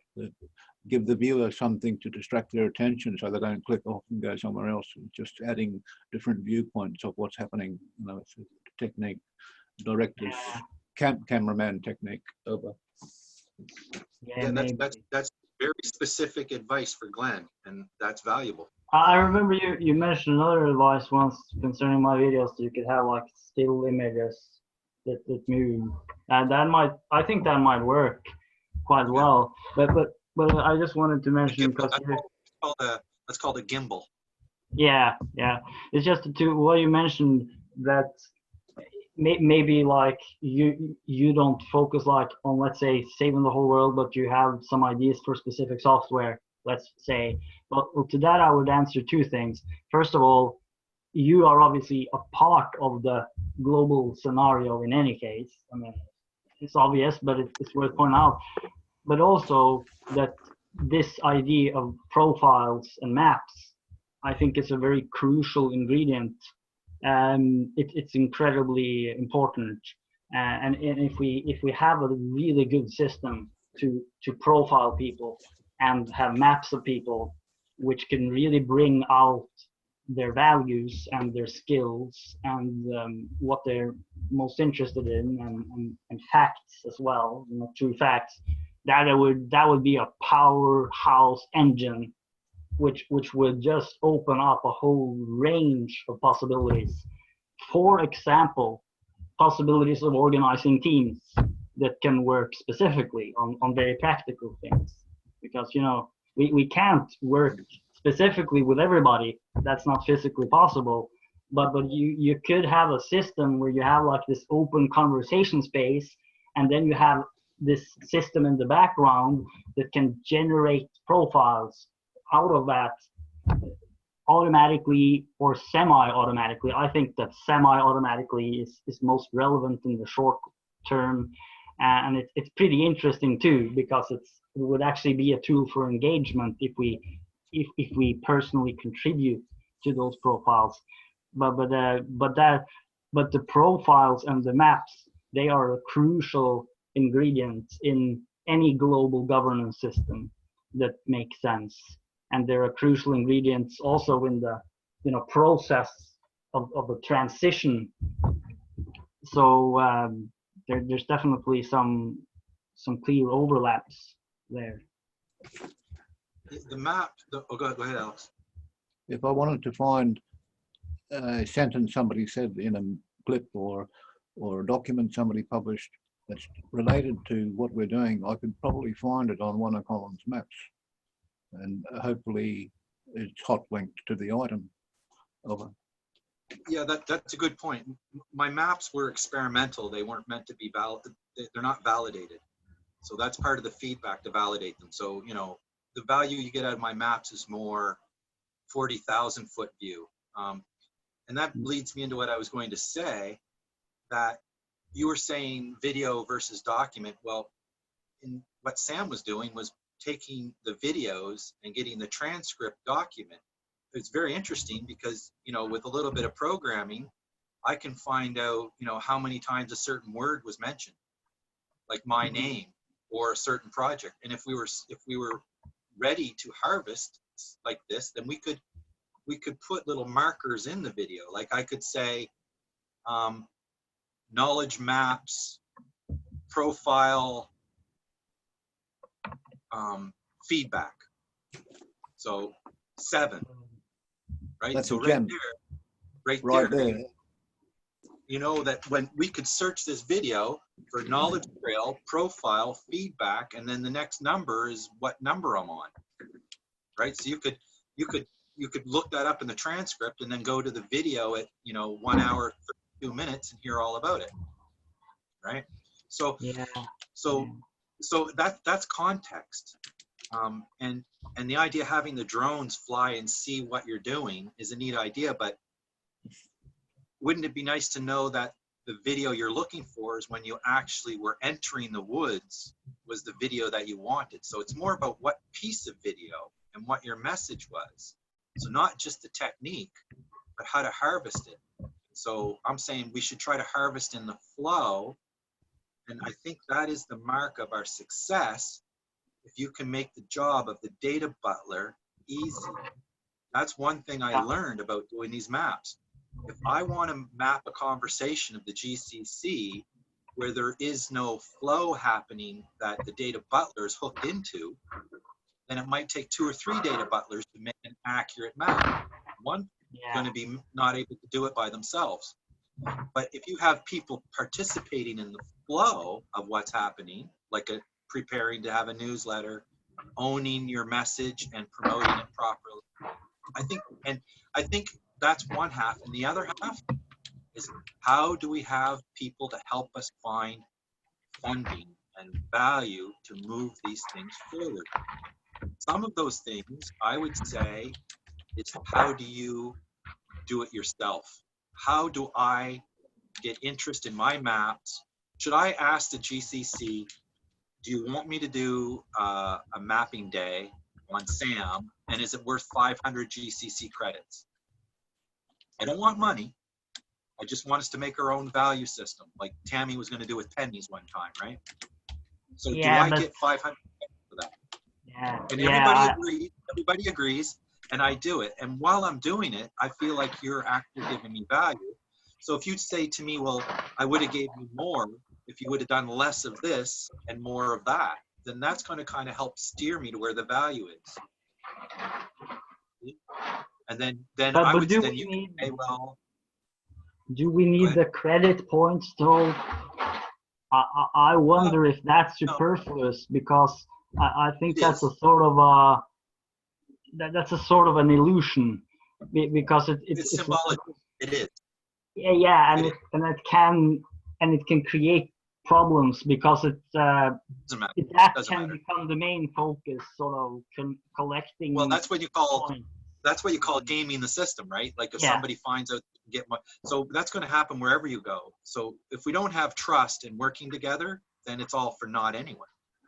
That's true. Yeah, definitely. If I was in a video presentation discussing with the compare aspects of a project, and the data butler was talking to me through my earpiece, he could say, Alex, you mentioned that word co-visioning 15 times before. I just brought it up on the database. Which one do you want to refer to, sort of thing.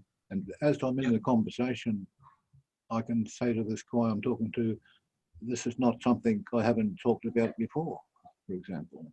Over. Yeah, and I think helping somebody being able to write a newsletter by you giving your own contribution, so they don't have to rewrite it.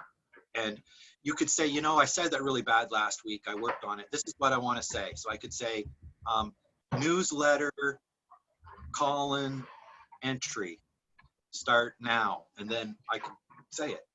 You know, I think we should follow through on what it is our messages are. I think that we should be able to make it easy for each other to understand what our boundaries are, what our goals are, and what we might need for help, and how we would like to help each other. And my way of doing that from a 40,000 foot view is making a map of the landscape. And Sam has 7 or 8 ways of doing it himself. And I think if we go over these things, it's much more valuable than yeah, definitely. It's better. You know, it comes in and out, like Neil Davidson said. You come in, you focus, then you go out again. You come in and focus. So it's iterative, right? It is. But if we're just going like this, it's like game over. And if we're going like this, we're fighting. So those maps, I mean, those maps are in actuality co-created by the process, and that's why I think that it would be incredibly relevant for us to spend maybe not just one barn racing session, maybe 10 barn racing sessions just going over the maps. And because we have so much material already to create those profiles, that would be a very specific thing, which would move the whole thing much faster forward. Again, I think that one of the lessons I learned from in the non-barn raising meetings was that people don't want to be disturbed their thought flow by switching over to a map. But I think we but what if that map was their map, and they said, oh, just give me a minute, let me get the map out, right? Yeah. That would be the data butler. That would be the data butler helping them get their map out. So because it would be their map in a sense. Right. When I'm showing you my map, it's not what you want. You want to see your map.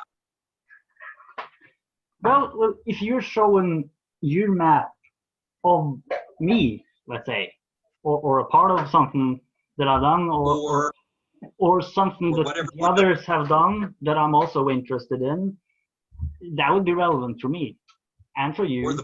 Or the barn itself. This is what I think the barn looks like. What do you think the barn looks like? You know, maybe you should add another.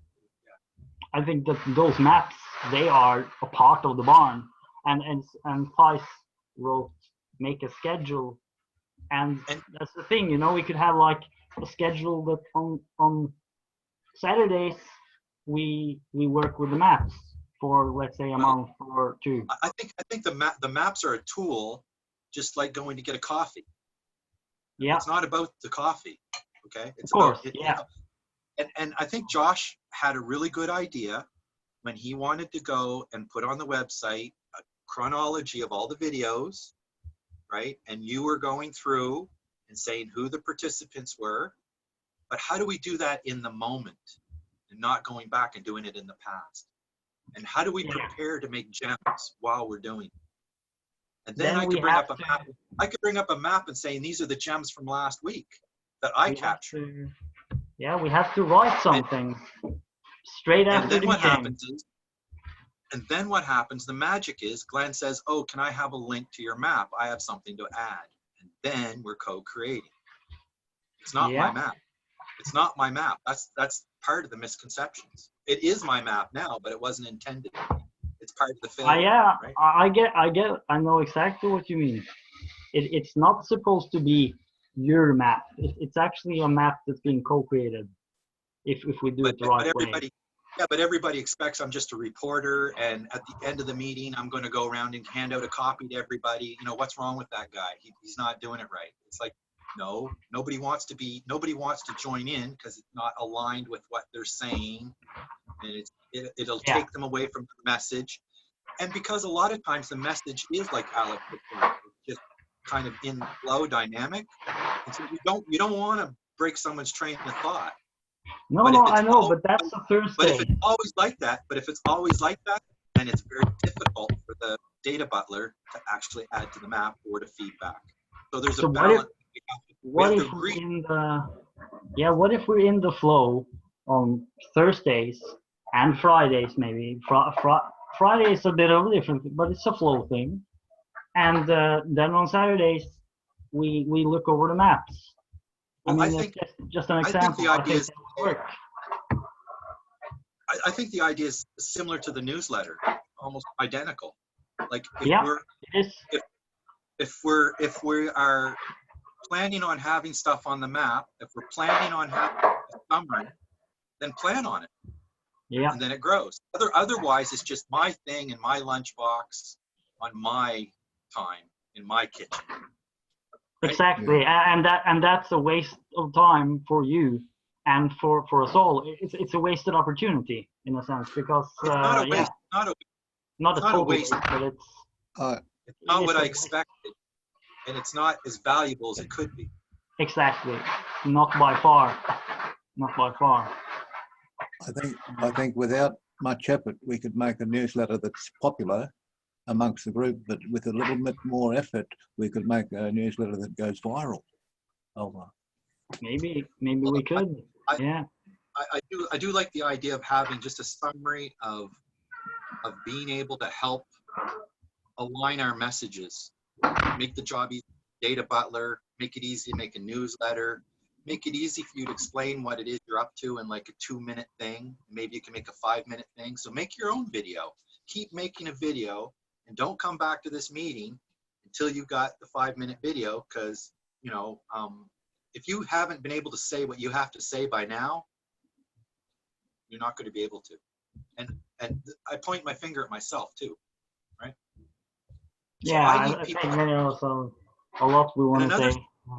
Another lesson I've learned is that what works good is when we're aligning that your fellow partners are helping give you support. So I give Glenn Yeah. support in what he's doing. So it's not just Glenn selling his stuff, but I'm helping Glenn feedback.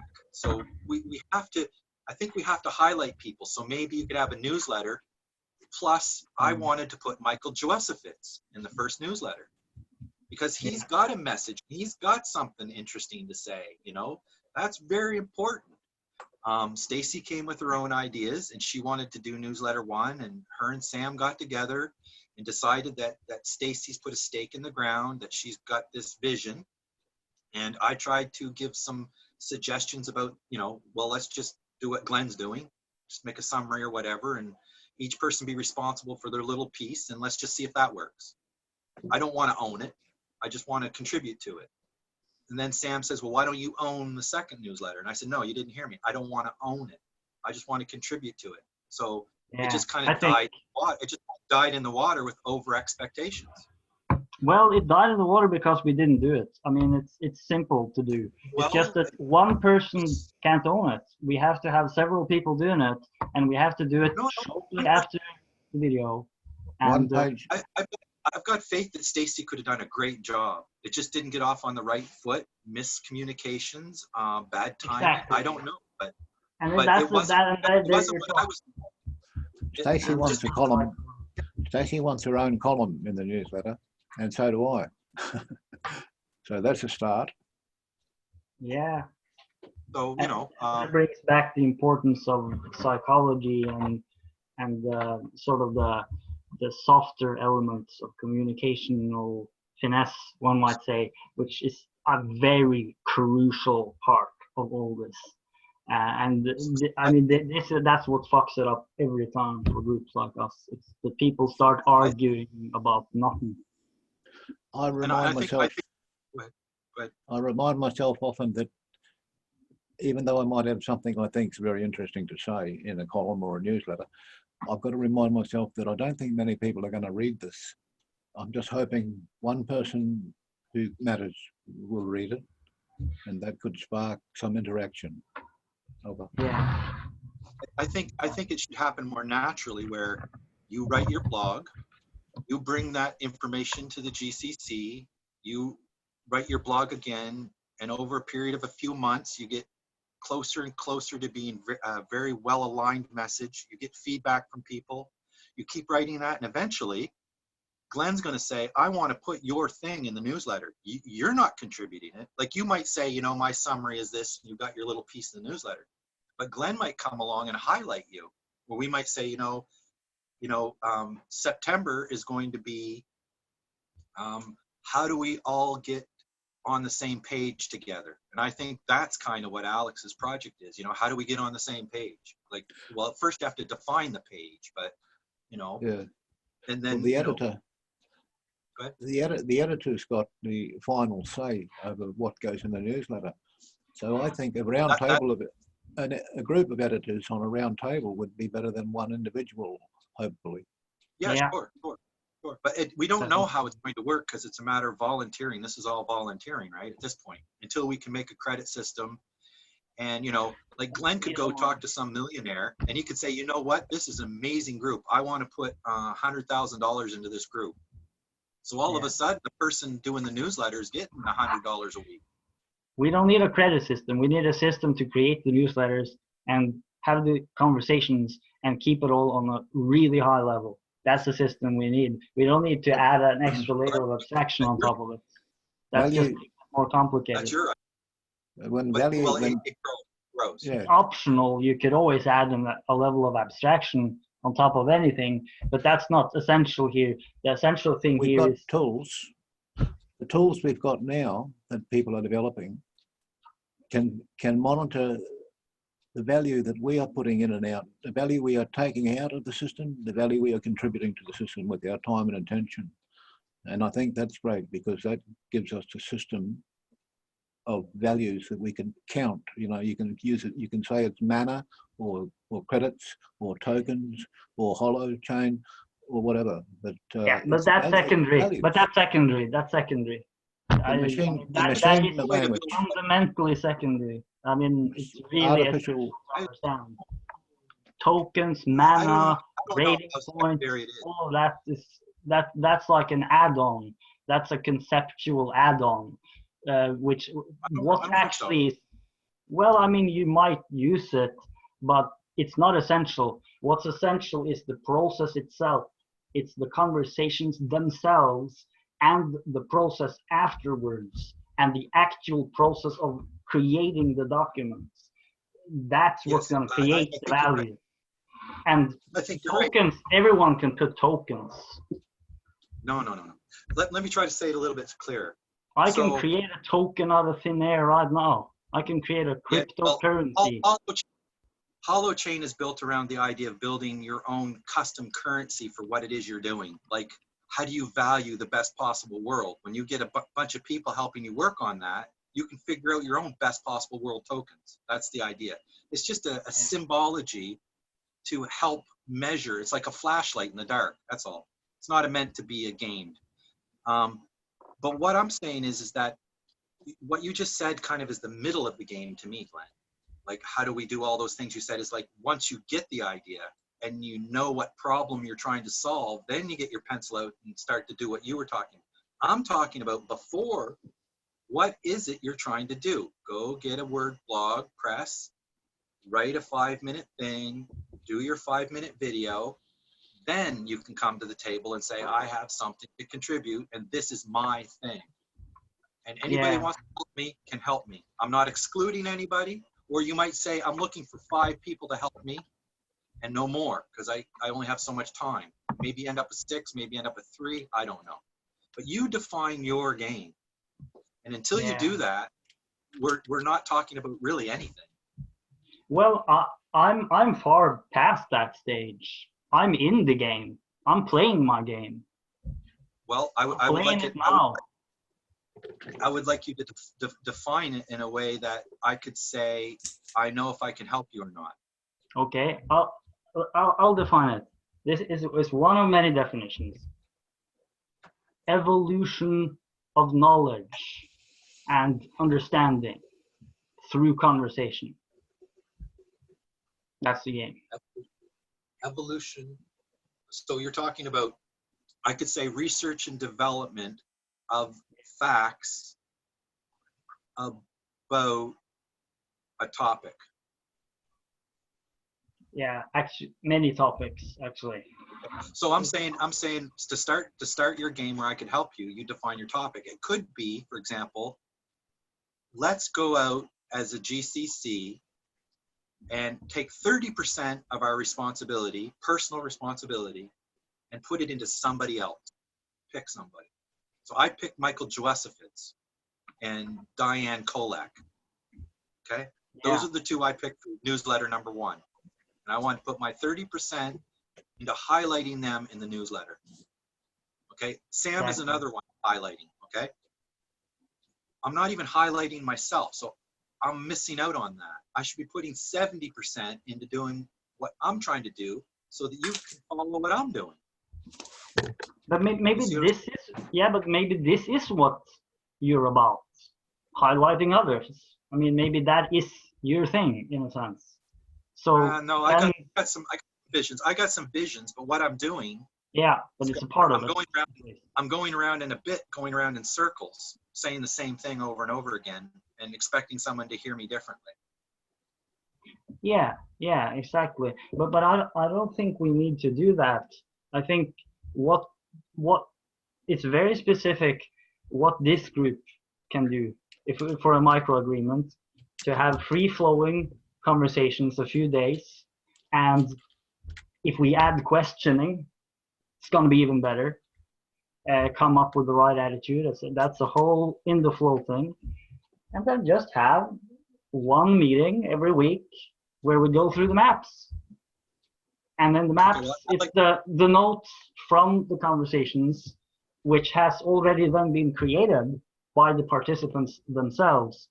And to your question, just one thing, to your question about what is most interesting, if it's 5 people in this room, then what's most interesting for you? What's most interesting for Alex? What's most interesting for Thijs? That's most interesting for me in this context. And so that's a place to begin, and then we can build on that. But this theme of evolution of knowledge and understanding and being, I could even say, through conversation, is perhaps a short way of defining what my thing is about. But I don't think it's just my thing. I think it's maybe what all of us are about, one way or another. I think that's one of a big emergent theme is research and development and learning. Actually, to have a process for learning. It's definitely what Sam is about. It's definitely what Engelbart was about. I mean, it's co-evolution of humans and tools. That's the essence of it. So why is USA so stuck in their politics? Because they're not learning. They don't have a process for learning.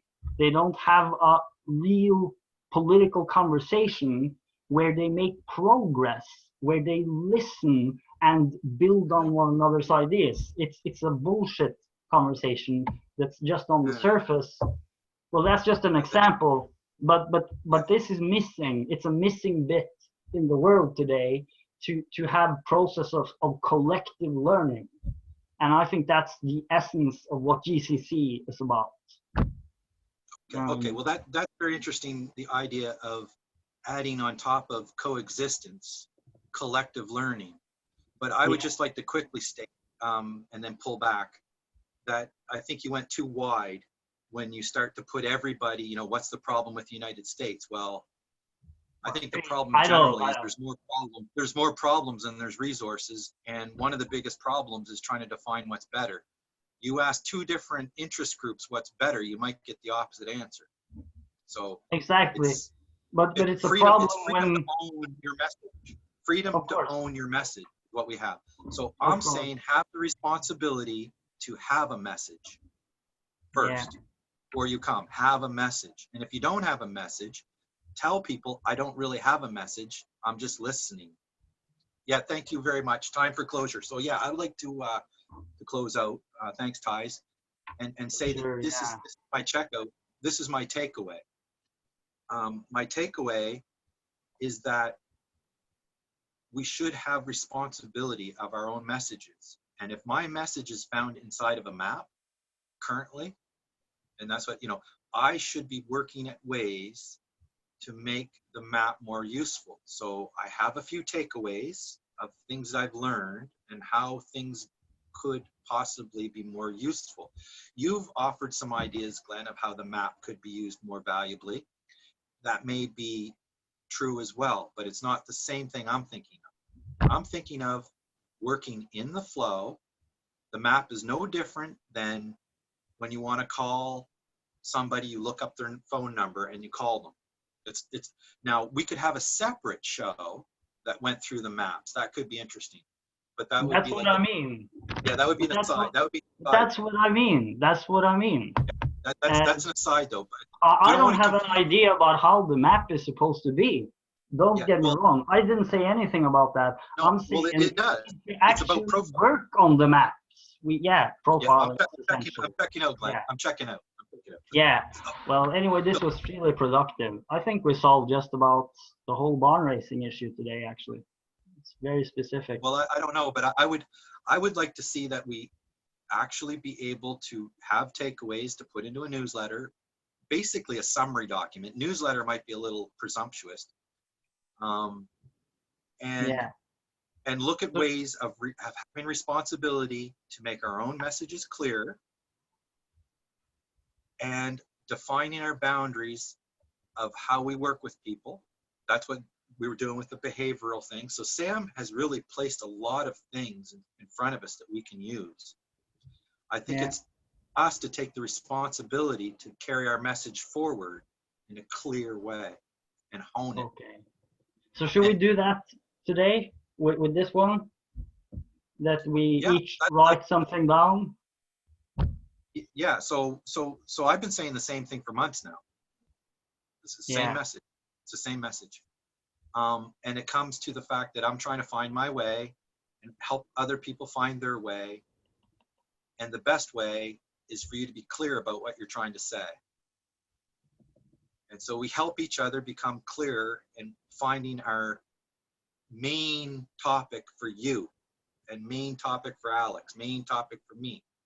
And then we know when we veer off the path that we're just having some fun or whatever, but we're going to get back to business of what it is you want to leave as a legacy on this earth or whatever it is you're trying to do.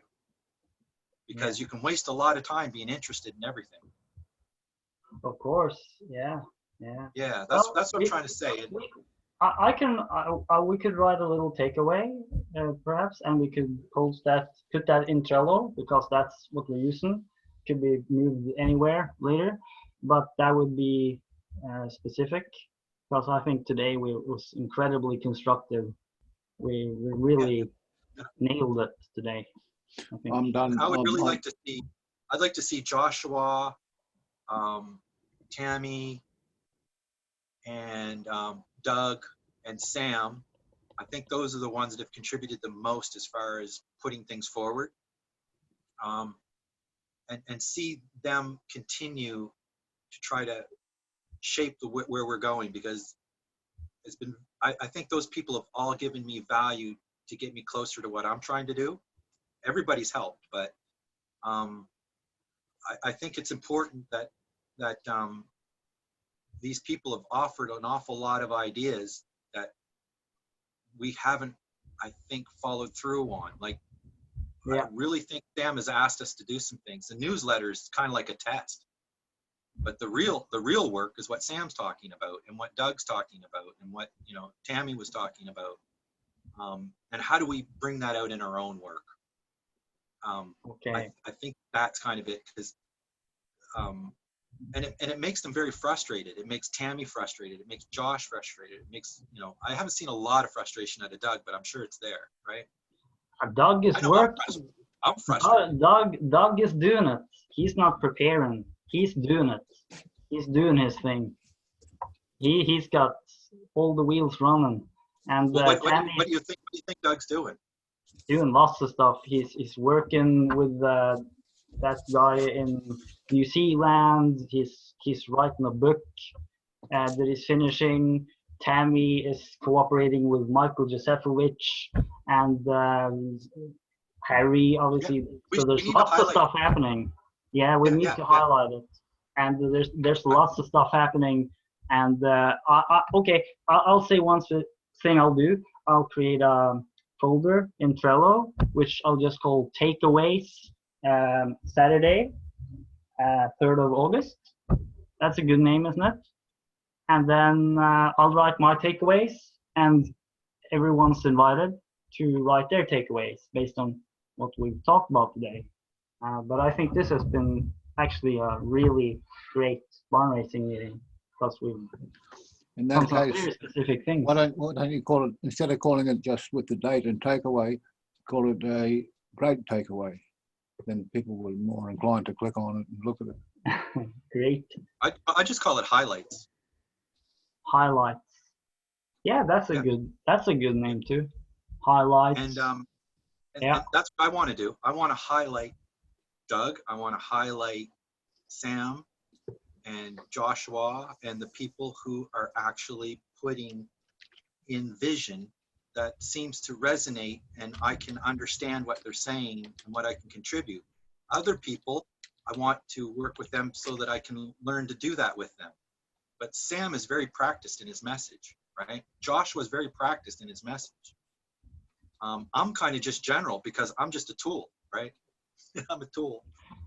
True. You know, But I really hope we could have a session where you can really go through the maps. I think that would be super valuable if we could just, and I think the barn racing session is the right place for it, actually.